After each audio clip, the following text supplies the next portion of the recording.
This is the Concealed Carry Podcast, Season 12, Episode 16. And welcome to the Concealed Carry Podcast, part of the concealedcarry.com network, brought to you by HK. Today is Friday, December 5th, 2025. And we are your hosts, Riley Bowman and Jacob Paulsen. Yes, here we are. And we are the guys who, this is our second attempt at this episode because the first attempt, we didn't realize we were muted for the full six minutes we were talking to ourselves. Take two, this is. Yeah. Yeah, something didn't work right a moment ago, but it looks like it worked this time. At least as far as we can tell, the thing that indicates we are muted or not, it shows we are talking. If you can't hear us, let us know. But anyway, here we are. We were having a good time. We started off actually in take one talking about running. Yeah, it feels like it's lost its excitement now. Yeah, we've already talked about we don't need to rehash that. Yeah. It was pointless anyway. I don't know. Yeah. It would have given you bad visualization.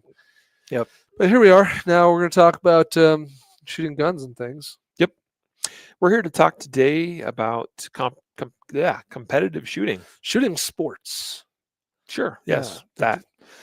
Competition. Is it good? Is it bad? Is it particularly bad for defensive-minded folks or for concealed carry?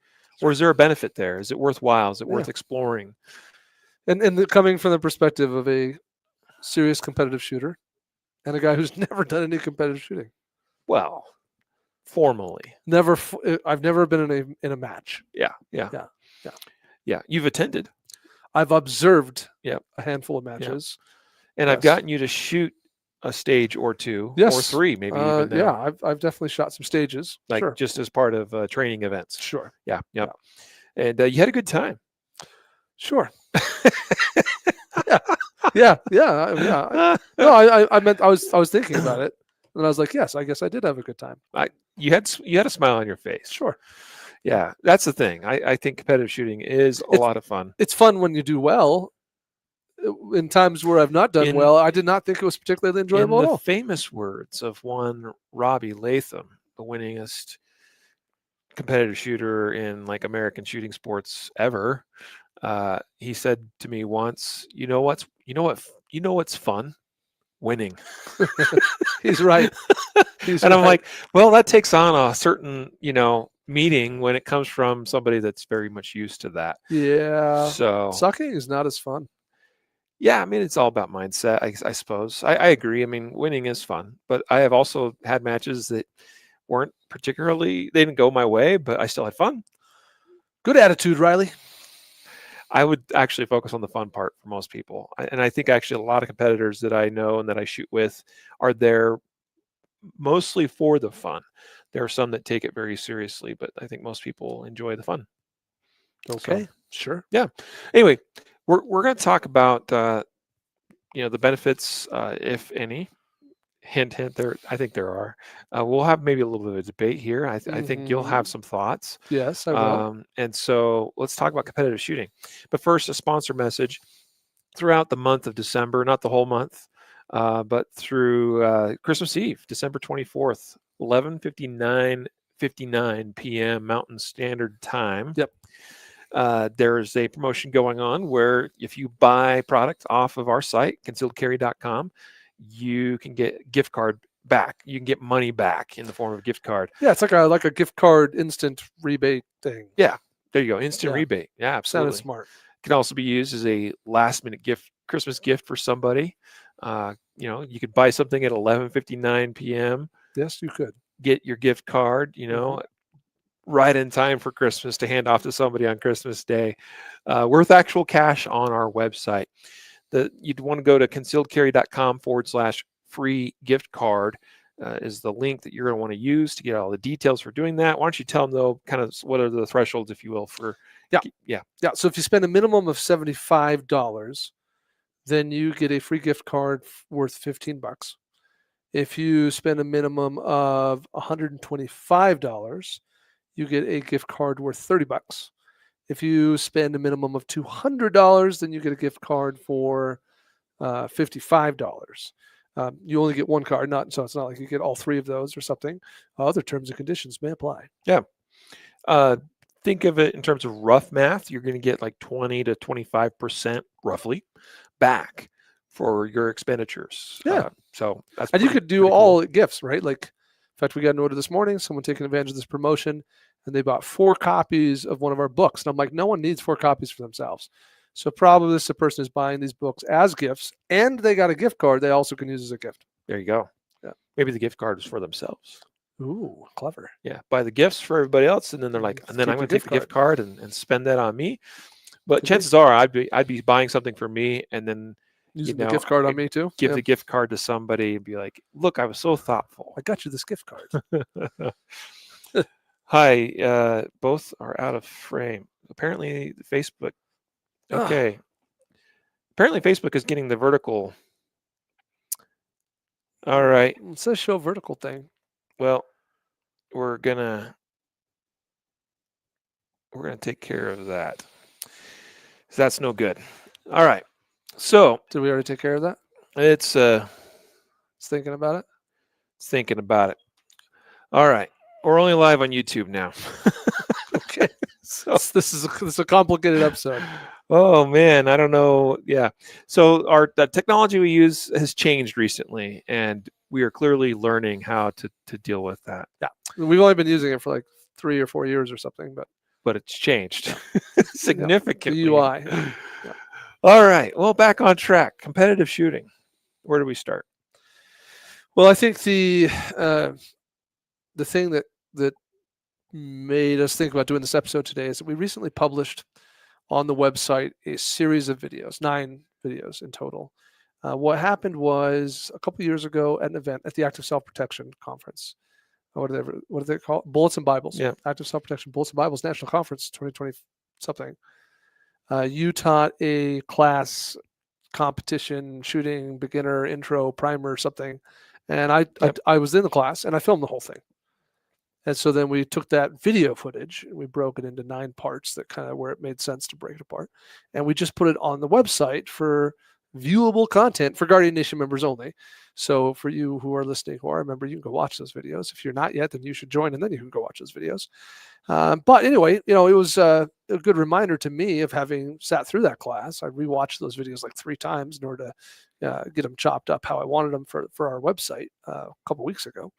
And so it's on my mind, this idea of competition shooting and things. And that course was, I think you took the approach of like, I assume you're interested in competition shooting because you're here. And I'm now going to give you a brief intro into kind of what it looks like, how it feels.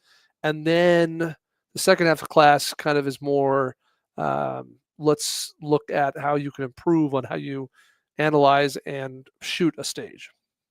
Yeah.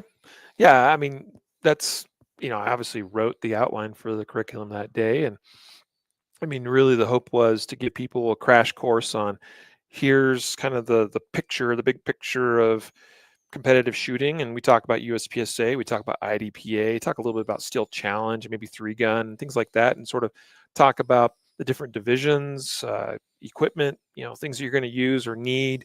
Because the idea is to help people get started, get their feet wet, let them know what they need and what they don't need. I mean, and one of the big tips, by the way, I give in that course, I've taught that same kind of 4-hour block a couple of times at our conference, actually, as well as the Aspen National Conference. I think I actually have done it there maybe twice that I recall, maybe.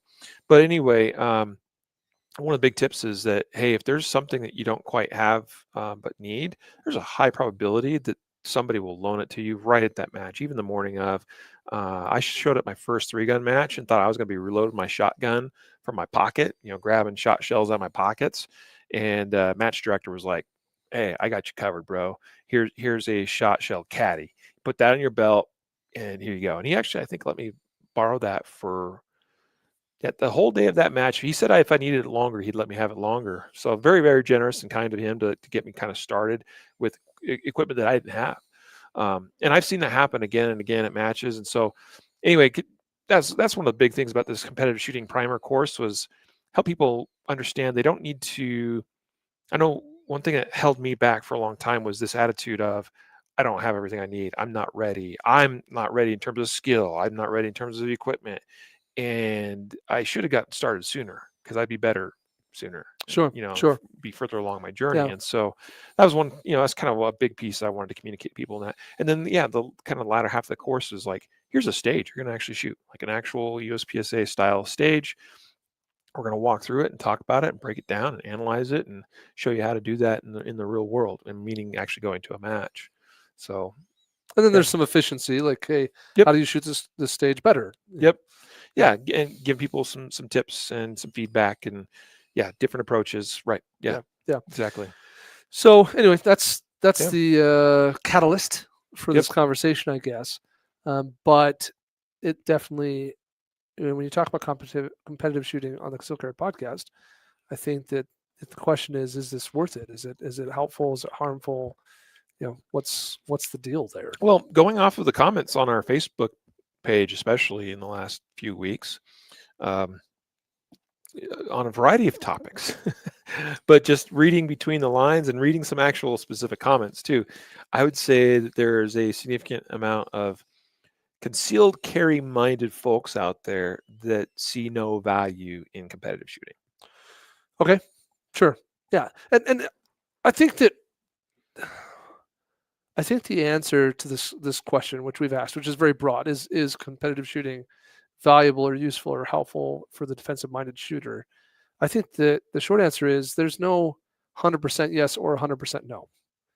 Like, I think that there are values. There's also potential risks. So I think it becomes sort of like, do the benefits outweigh the potential risks?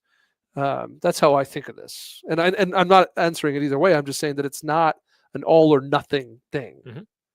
Mm-hmm. Frankly, I don't think that we could say that just going to the range and shooting with your buddies is 100% valuable or bad either for a defensive-minded shooter. So, I think we have to think of it that way. Like, I think that your average range training or practice session is not 100% valuable or fruitful either. So anyway, I actually appreciate you saying that, because I have seen plenty of people practicing on the range that are practicing bad habits. Yeah, they're not getting a ton out of it. Right. So I mean, it's like anything else. My point is that this is not an absolute. Mm-hmm. It is good or it is bad. I think it's like, well, there's some good and there's maybe some bad. Oh, excuse me. I'll have to cover for you. Oh, you're back. So I think that we have to do this topic justice. We have to talk about what the potential benefits are, and we have to talk about what the potential risks or downsides are.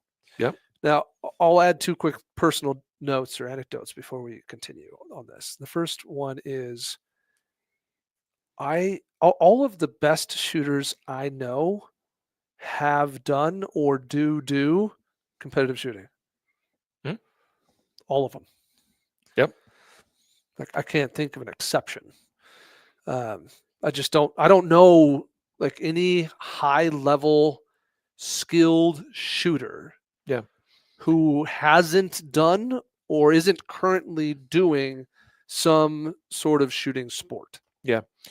I agree with that. I would say that I probably do know a couple of people here and there that have never done it formally, and are very skilled shooters and defensive, tactics people.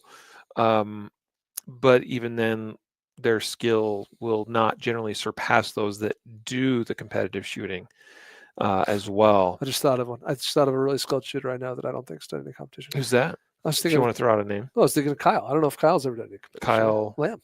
Oh, he absolutely has. Okay, there you go. Disprove me again. In fact, Kyle. Shows what I know.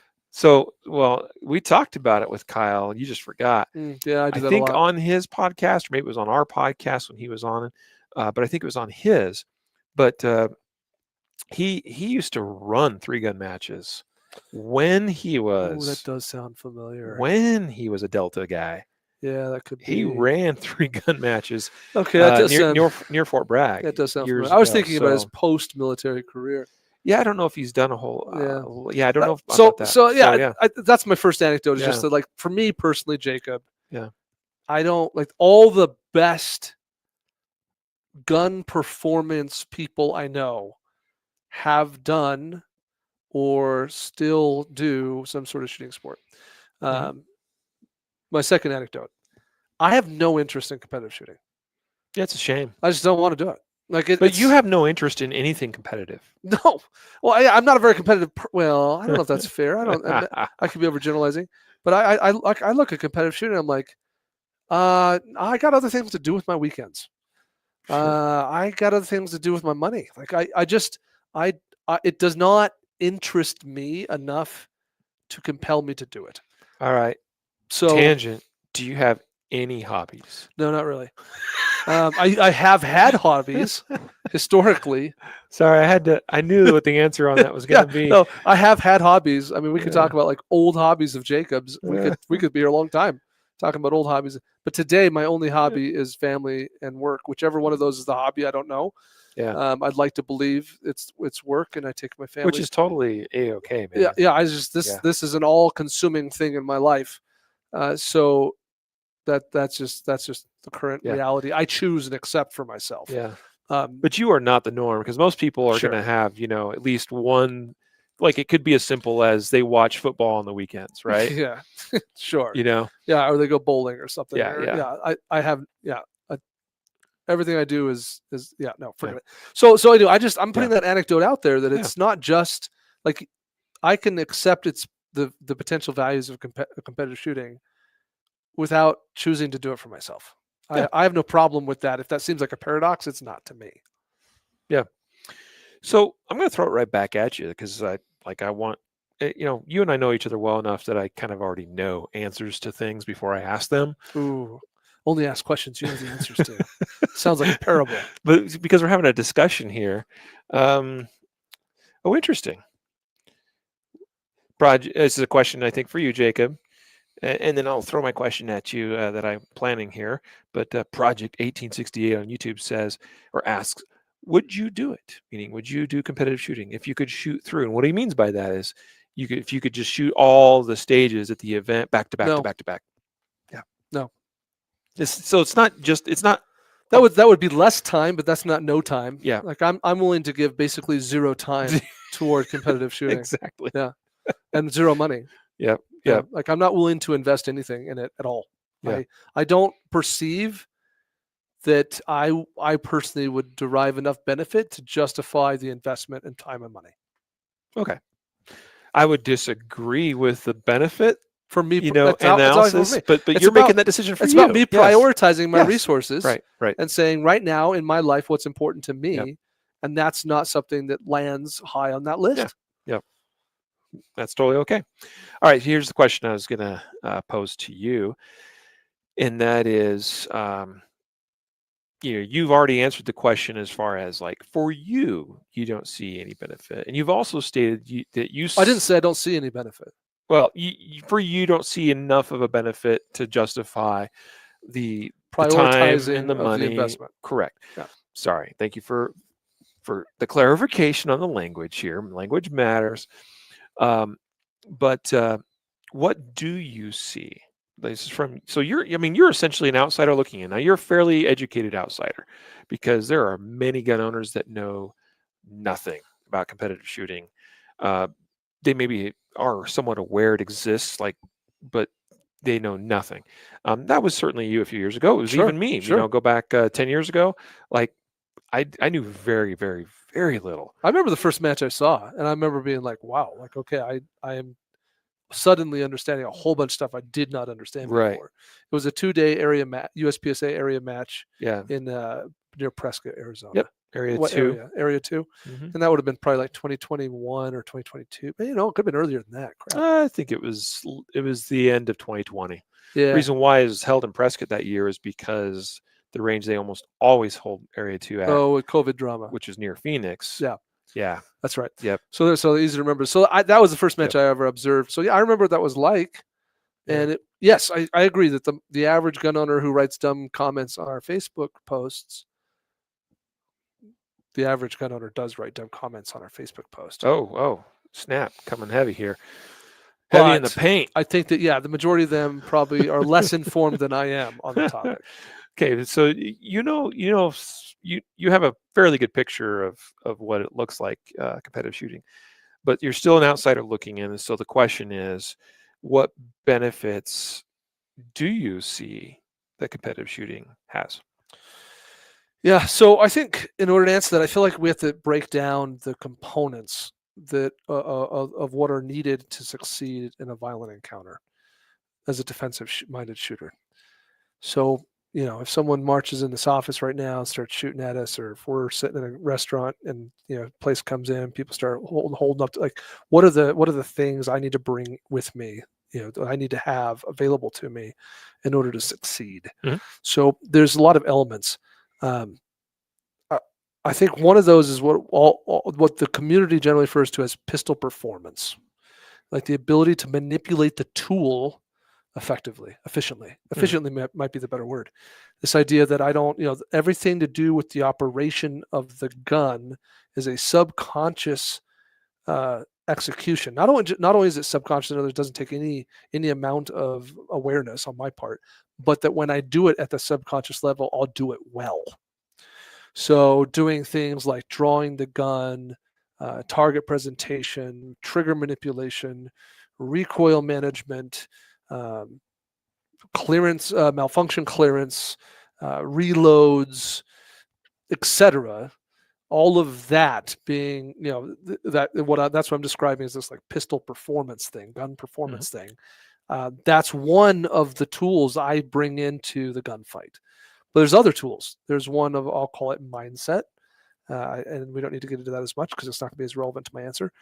There's another one that I'll call decision making. Mhm. So we could talk about tactics, but I think tactics is really a combination of mindset and decision making. So that's not true. There's really tactical knowledge as well. So Yeah. we could talk about it as a tool that comes into the gunfight. This makes it for an interesting episode actually to break this little go down this rabbit hole. But to come back, I think what I see as a benefit from competitive shooting is that competitive shooters are extraordinarily good at pistol performance or whatever gun performance they compete in. Mhm. Right? Like they're just really good at that. Like they can run a gun subconsciously at a high level of performance Yeah. compared to people who don't do that.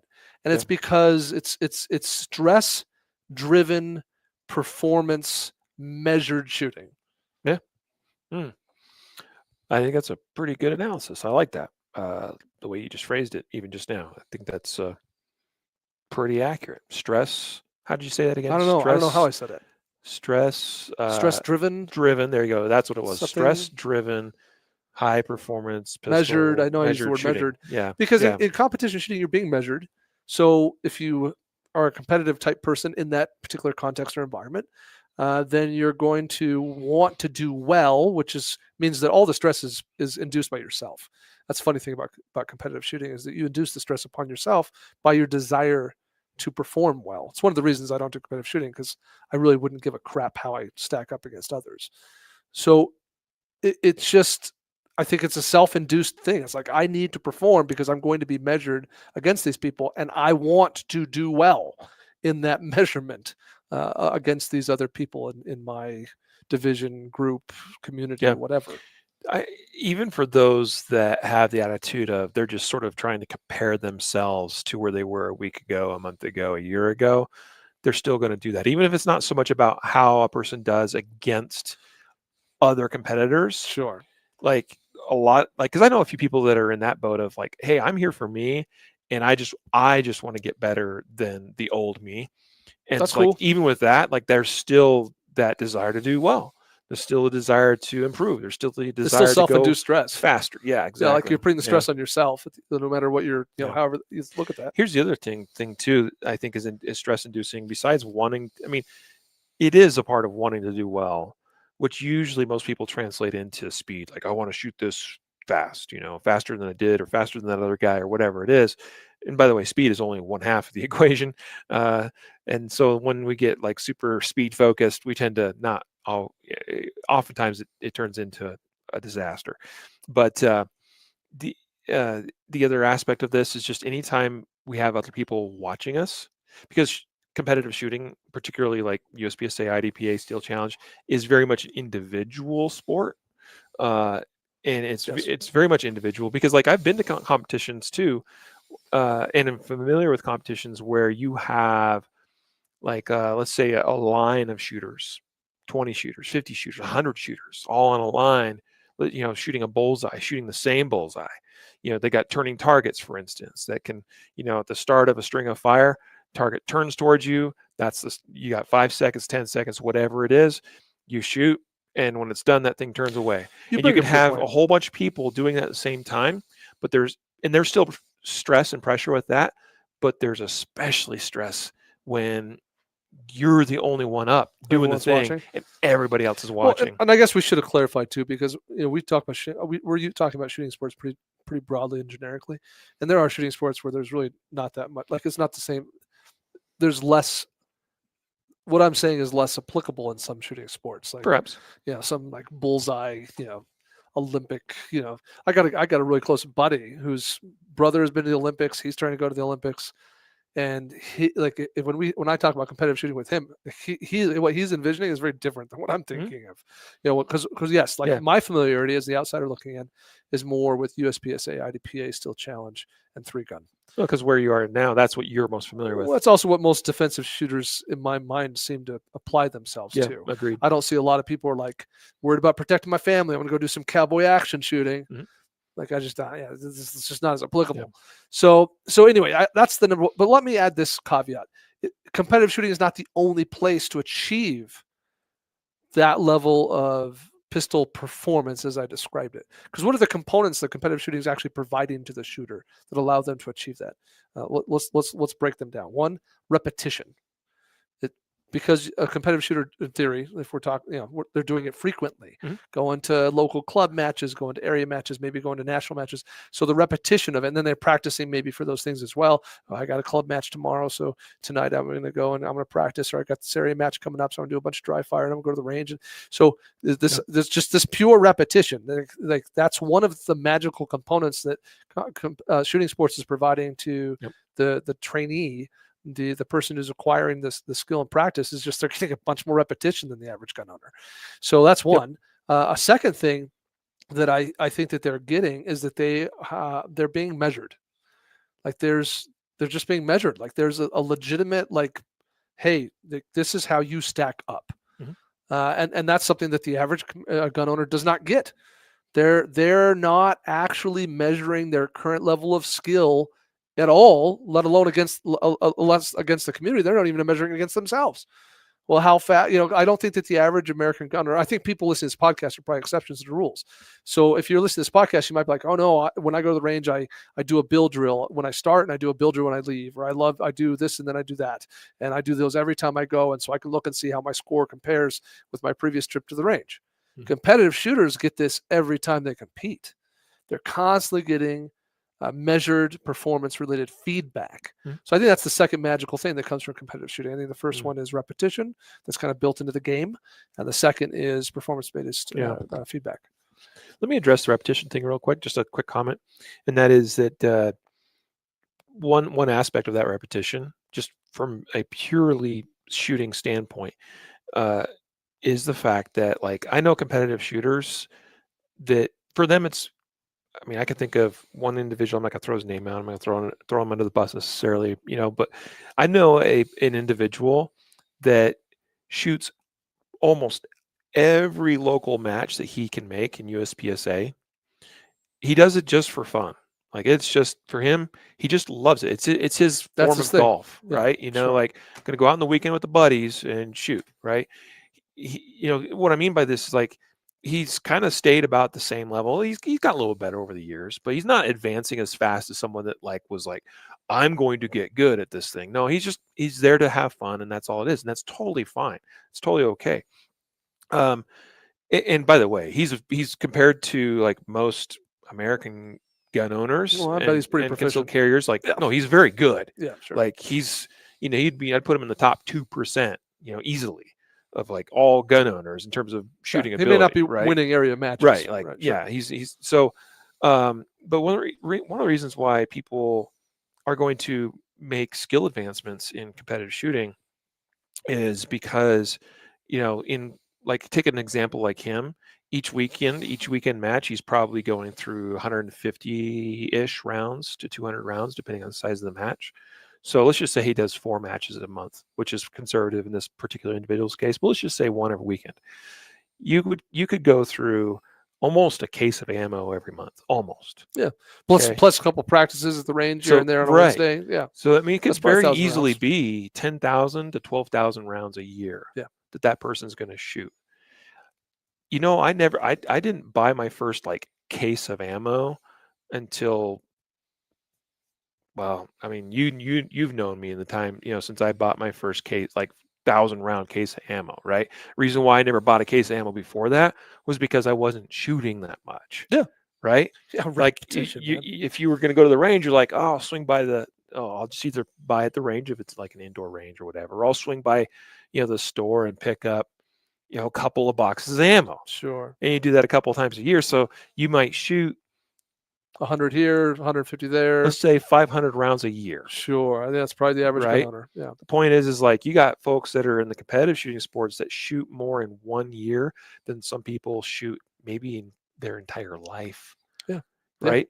Yeah. And just that repetition of having like that many rounds under your belt is a difference maker, like in terms of getting familiar with your gun. Yes. So like, you know, when that individual experiences a malfunction, they're like, oh yeah, I know what this is. And they're back up and going, you know, so yeah, anyway, repetition is a thing. And we talk about the importance of dry fire, of course, like that's a part of repetition. And few people do dry fire religiously, you know, or regularly or consistently.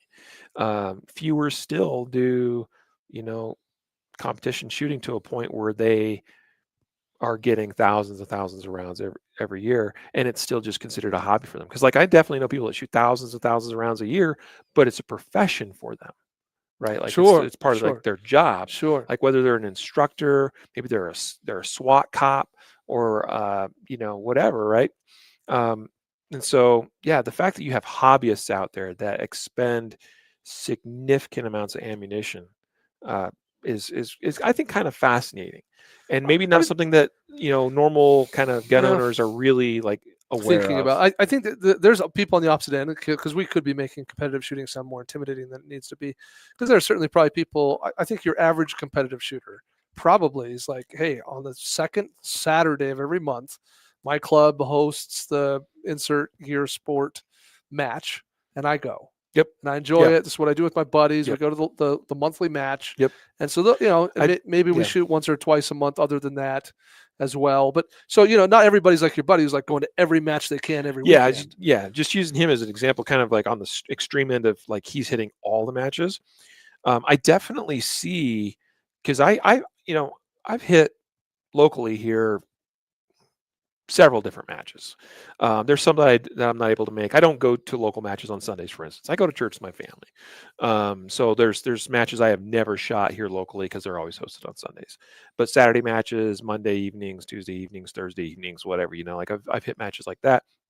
And you definitely see there's sort of a local crowd that like that's their match. But then I also see people at the same matches or the same people at multiple matches, I guess what I'm trying to say. And so like you see both sides of that. But even the person that only goes to a match, the same match once a month, you know, they're still going to be doing, you know, a couple thousand rounds a year in practice. Yeah. So I think in stress-based practice. I have a third thing, by the way. Yeah, let's get to that now. Because I said there were three. So I said just gross repetition.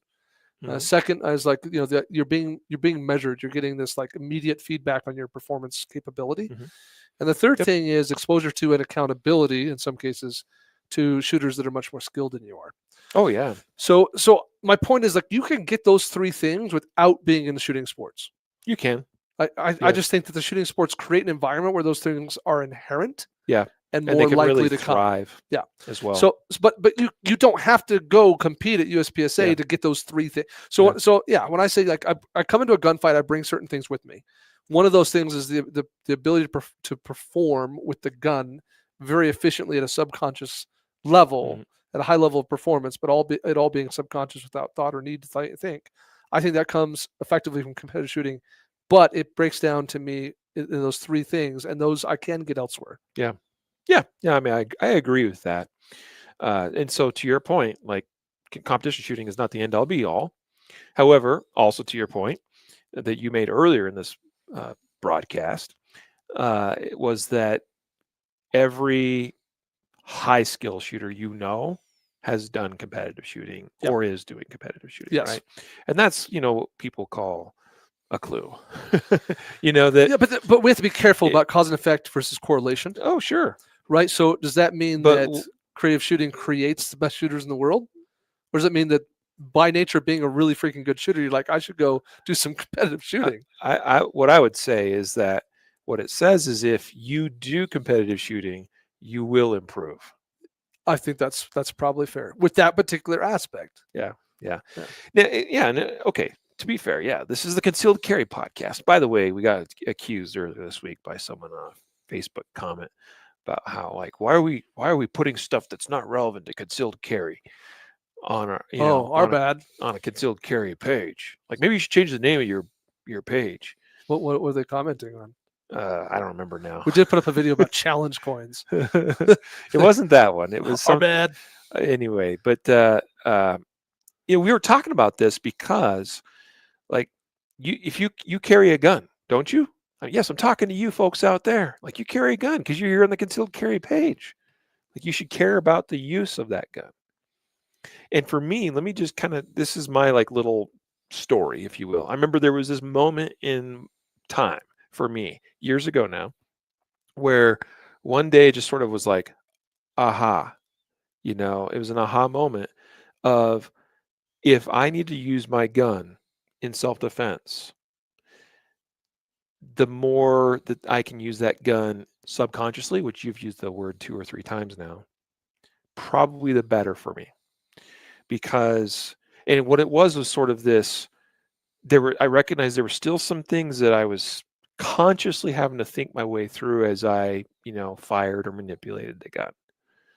And then when I, realized that, oh, if I could make that become more and more subconscious to where I don't have to think about what I'm doing with the gun, then it freed up my brain. That's one of my favorite things. People are like, competition shooting will get you killed. And they're like, and the real weapon is you. The real weapon is your brain. And it's like, yes, exactly. And that's actually one of the big reasons why I got into competitive shooting, was because it's made gun handling, manipulation, and shooting under stress, mind you, with things like movement, with things like having wall. Yes, I'm not always using proper cover in a USPSA match. I recognize that, but I'm still navigating a course of fire and having to think and problem solve on my feet and do all of that while the shooting happens subconsciously. Mm-hmm. And I think that is a huge, huge, huge benefit. Yeah, it is about creating high level performance at a subconscious level, because in a self-defense scenario, we do need our brain freed up. We need our conscious and our awareness to be capable of complete focus on the problem and the problem solving. Yeah. Which means that we need to not be focused on, am I capable of hitting that target at this distance in under 2 seconds? Sure. Right, which just comes back to that performance feedback question. I think that, I guess I didn't say this out loud, but part of that performance feedback is not just like, how do I stack up against myself, but also like being aware of my current skill level is way more important than what your skill level is. Like knowing what you're capable and not capable of doing. This is something I stress really heavy in my basic shooting classes. When people show up, it's like way less important than how good you are with this gun is that you leave here knowing how good you are with this gun. Yeah. So I agree with that. Performance feedback loop is really critical, Mm-hmm. right? Like, well, I just went to this match and they had this 15-yard, 8-inch steel target that I had to shoot.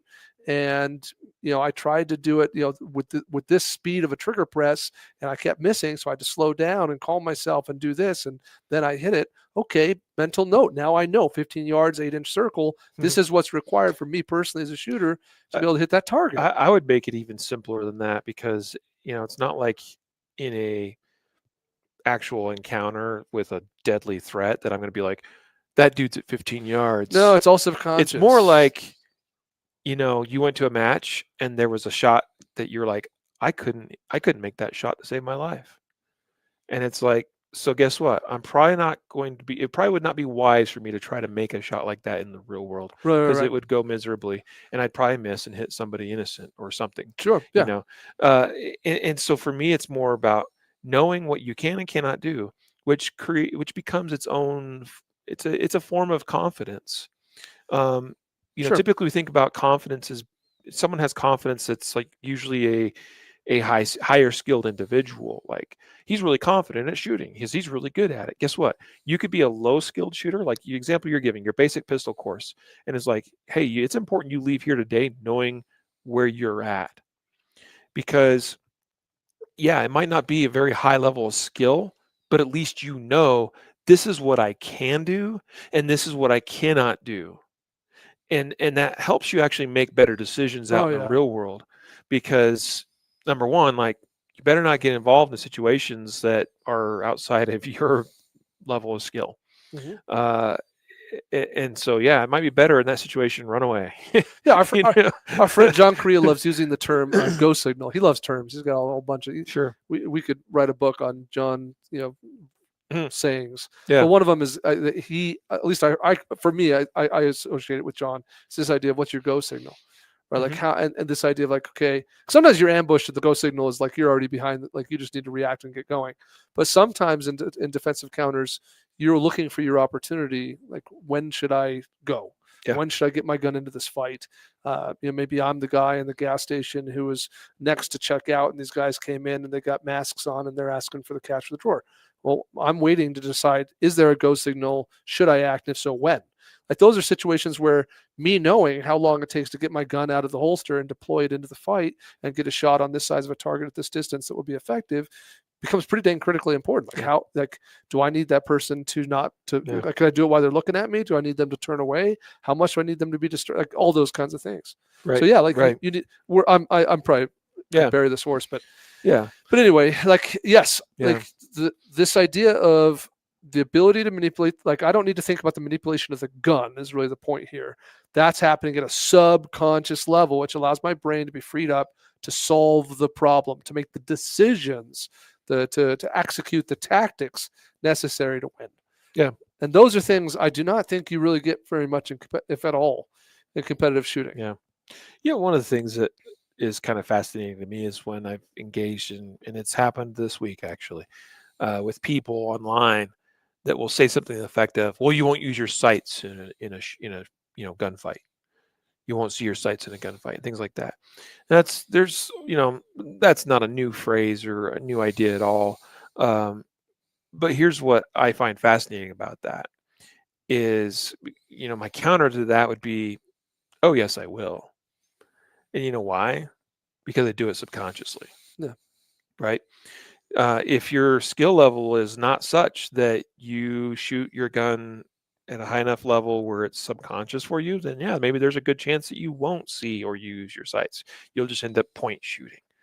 But if you train to do that all the time and that becomes the norm, and because like that's just what you do natively, right? Like I can't not grab my gun and have it, like the sights are going to be there. One, because the index is going to be there because the way I grab the gun is the same every time, so then it points the same every time. So then the sights are there every time. And there's no effort that's required. There's not any extra effort required to align things. They're just there. This is true of iron sights or red dots, although I prefer red dots. Because they're just easier. But that happens all without me exerting any amount of conscious cognitive thought or decision making. It just happens. And that's been a natural consequence of getting into competitive shooting. Hmm. And so, my goal has been achieved. I mean, I could stop where I am and be, like, okay, yeah, I'm a pretty good shooter, right? And I believe that my level of skill currently where I'm at is probably adequate Yeah. for most situations I could find myself in. Yeah. The competitive shooting world has classified you as a grandmaster. Right. And so, like, okay, cool. But yeah, I'm not satisfied personally because I am a competitive person, whereas you're not so much. No, not in that At least in space. this, yeah, so I want to keep going. I want to keep doing, but I have achieved the initial goal, which was I want to learn skill to a place where I do all that subconsciously so that I'm free to solve the problem of, whatever is tactics related, whatever, whatever's just going on and trying to read a situation, a threat, Is this a threat? Is it not a threat? Oh, it is a threat. What other factors are at play here? Are there other threats? Are there multiple threats? Are there innocent parties that are involved I need to be mindful of? What is in my environment? I can tell you that. That's one thing. Like on a competitive shooting stage, like I know where the walls are at. I know where objects are at, barrels and different obstacles and things like that, and I can navigate my way around while shooting because like you get so used to processing all of this information in this environment around you, and meanwhile you're still aiming a gun and shooting it, but yet you're like there's all this stuff going I on. don't know if that's as analogous as you're making it sound.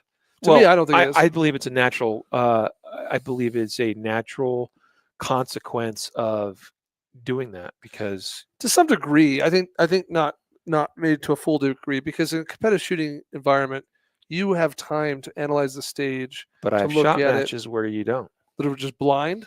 Not entirely blind, but like EPSIC, for instance, you don't get to you don't get the level of walkthrough that you do at a USPSA You just stand match. back and look. Before a match, yeah, you have to stand back. But you still get to stand back and look. You do get to look. So I do, but Sure. I do give credit to some of what you're saying, because yes, like you're certainly learning how to move around an object, move at different angles, how to deal with obstructions, how to lean out, when that's necessary, like all those things. But here's what I can tell you though, is that what I've discovered is that things don't always go according to plan. Like even when you Sure. walk through things, you're like, this is how I'm going to do this. And then you get into the actual, it's your turn shooting the stage. And all of a sudden you're thinking, well, I'm going to run from here to here. And I'm going to do a reload in the middle there. And that's plenty of time to, do what I got to do and then get up on target, shoot the next target. And you realize all of a sudden that like, oh, wow, like that went way faster than I expected. Like I thought I was going to have all this time to do a reload and blah, blah, blah, blah, blah. And next thing you know, you're out of position. And so then you're having to like on the fly, on your feet, go, hold on, how do I work with this? How do I change this? Oh, that perspective is, I thought it was going to look like this, but actually no, it looks like this. And the target's there as opposed to where, so like things end up shifting and changing and you're still having to adapt. Like I have had many, many stages where in the middle of the stage, you're still adapting to like there's what you thought the plan would be. And then there's what you actually end up doing. I think all that's valid and applicable. I just don't think that it's fair to draw it as like an apples to apples to say, I'm not saying it's because in competition, I'm not even saying that we have barricades and walls and movement. But I am saying that you learn how to be environmentally aware, visually processing information, making decisions on your feet, and having to adapt and problem solve. Yeah, and you definitely have to learn how to take in a lot more information visually. Yeah. I think those are all valid things. Yeah. Now, I think there's some downsides. I think there's, or at very least, we could call them potential downsides. And I got like just a couple minutes. Okay, well then let's hash a couple of these out. I think one of those is that because there's a prearranged number of targets that have to be shot a prearranged number of times, when you're in the game that is competitive shooting, you're incentivized to have the shortest, fastest split times you can have. Sure. It's like there's no advantage to shooting slower. Well, I wouldn't say there's ever an advantage to shooting slower in the real world. There is credence to not shooting faster than you can interpret what's happening with the shots you're sending down range. That's a debate for another time. Like we should have that conversation in greater depth in another episode, is what I'm saying. I agree, but there's some nuance and some context. Totally, to that, for sure. But there's, in a competitive environment, there's no nuance. It's like the faster you can get shots and targets, the better. The faster you can get accurate good shots. Right, good shots, yeah. Because, people think they're going to go fast, and then they're like, oh, I walked away with 4 misses on that stage. Sure. Yeah, but there's never any reason to go slower than you're capable of getting shots on target. Sure. You're always trying to strike that balance of, like, you could shoot a stage and be perfectly like you get all alphas, let's say, and the next time if you were to shoot that same stage again, you would be like, I want to get all alphas, but I also want to go faster. Like, I'll bet you I can do it even faster. Yeah. And so, or there's times you do something really fast and then you're like, I think I could do that same speed, but be a little bit more accurate. So there's always room to improve. It's a different kind of feedback loop. Yeah. I also think that competitive shooters, by the nature of the way most of these stages are set up, based on my observations of the matches I've been to, there's a tendency to basically put 2 shots in every target. It's a double tap sport. Yes. Well, Well, USPSA tends to be a double I tap want to be sport. careful with double tap, that language. I'm sorry. USPSA tends to be a 2 shots per target, two hits per target sport. That's the default. Yes. I've not seen ever a variance. Now, again, my exposure is very limited. But Well, outside of a steel, like a popper or a swinger or a Texas Star, like every paper target, it's 2 shots. I'm happy to report. Happy for my sake, I'm thrilled This to, good to timing like for you to be able to say what you're about to say. almost every major match I have ever competed at, major matches being like state championships, area championships, national championships, there's almost always at least one stage it's a 3 per target, and one stage it's a 1 per target. And I have even shot a area championship where there were targets on that stage that ranged from 1 shot to 7 shots required. That's cool. I'm glad to Yeah. hear that, but I Yeah. think it is not the norm. No, the default is like if we walk up to a stage, we look at the targets and the stage layout, we're by default we're going 2, 2, 2, 2. That's the default. Yeah. Sure. Like still challenge, they'll be like, just knock it down. Like, you just hit each steel plate once. Yeah. Yeah. Assuming you hit it. Right. Yeah.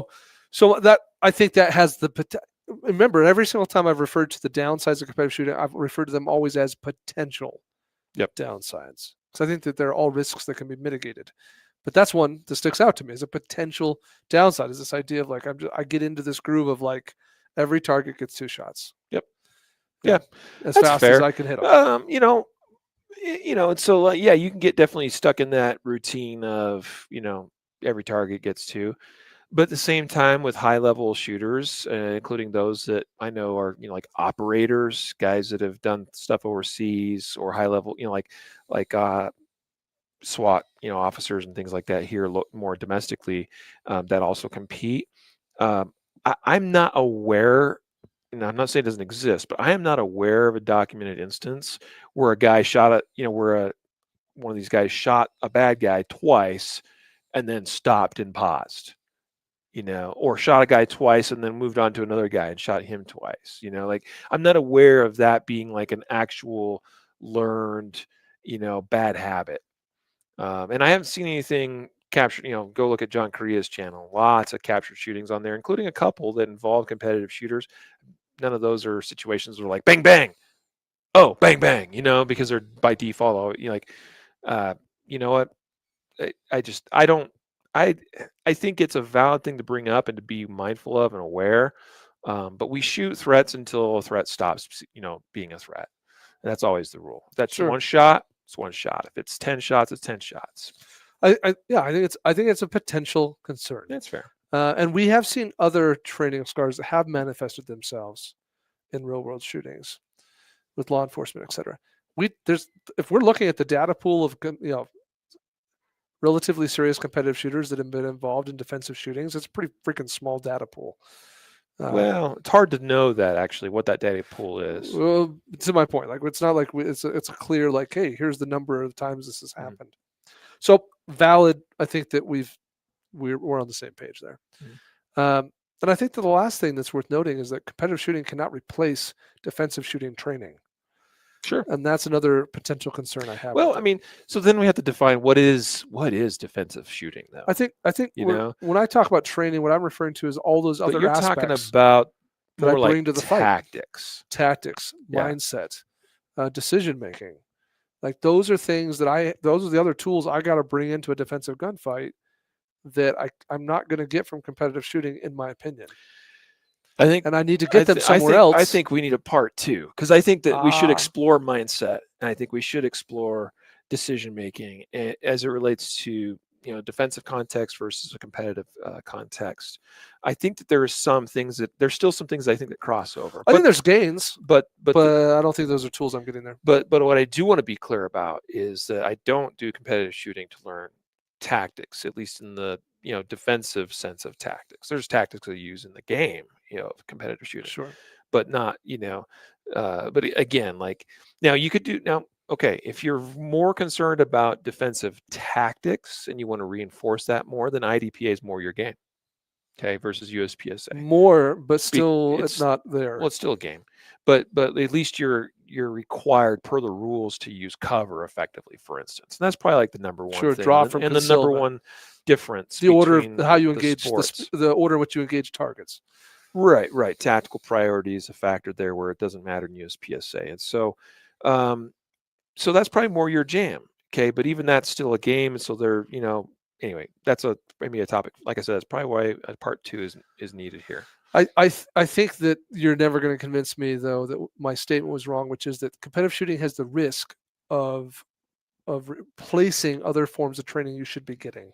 Yeah, no, So, if that's all you do, right? yeah, If that's like a problem. competitive shooting is my jam, that's where I'm going to get all my training. It's like, no, it shouldn't be. But we have to realize there are some people that do competitive shooting just because that's their jam, that's their game, that's their hobby, and they're actually not interested in it. Like we feel like they should be interested. Okay, this is the Concealed Carry podcast, so that's the context of our conversation. Like if you own a gun for the purpose of being able to defend yourself and others, then I mean I get that. Yeah, some people only own guns to shoot deer.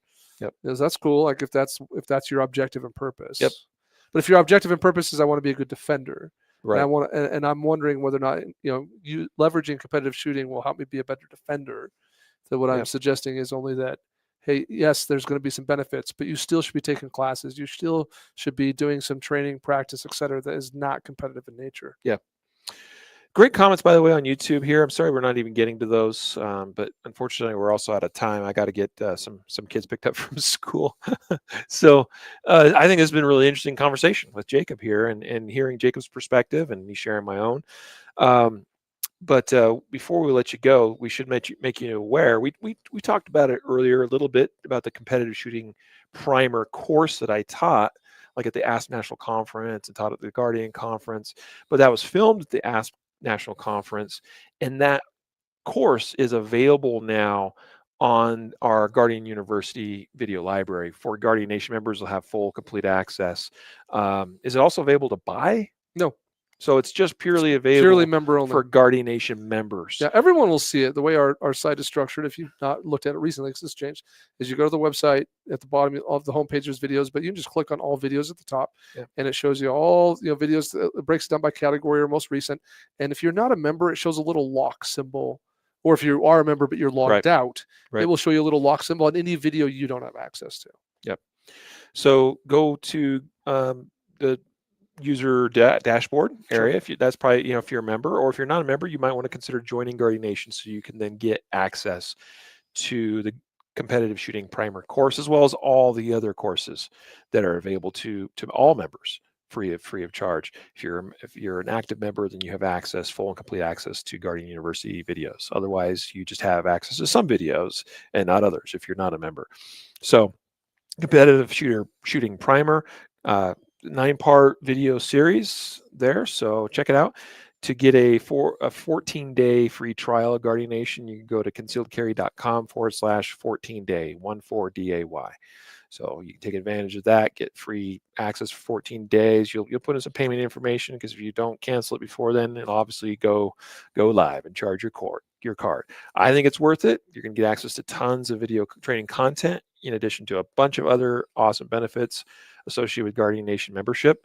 But in context of today, if you want to watch that competitive shooting primer course, go get Guardian Nation membership today. Yeah, next week I'm uploading another filmed course. It's a little over 2 hours. It's almost exactly 2 hours into the members area. So more coming. Awesome.